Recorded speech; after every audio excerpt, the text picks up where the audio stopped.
Ms. Evans, you made a wonderful statement about the legislation that my colleague, Mr. Heck, and I have introduced on Small Business Advisory Board for CFPB to ensure that small businesses who work with financial service products have a voice at the table. What would you say to your critics, maybe those with the Center for Responsible Lending here today, that claim H.R. 1195 is redundant and not needed? Do you feel like we need to have that voice? Is there pressure on small business that they need to be able to have that forum? Are there compliance problems that maybe the CFPB needs to know about? Give us some of your response to that. Sir, thank you for asking. Yes, absolutely. Small business, medium-sized business all need a voice with the CFPB and a way to communicate about the consequence of overregulation to the cost of business and their ability to engage with consumers in their local market. And H.R. 1195 gives that voice to small business. Thank you. I reserve the balance of my time.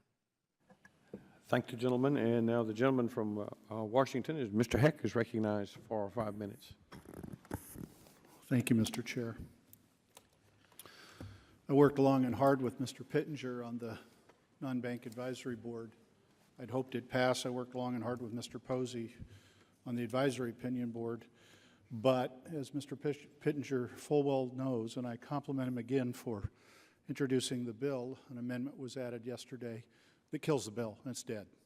It may pass the House, I don't know, but it's dead. It's dead, of course, because the bill was used as a vehicle after it got out of committee for another purpose, and that is to harm the CFPB.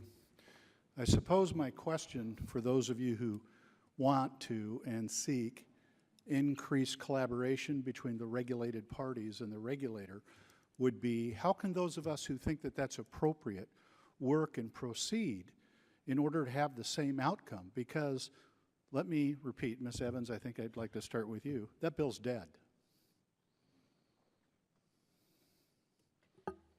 And it's my bill, so please understand, along with Mr. Pittenger, the lead, I take absolutely no pleasure. In fact,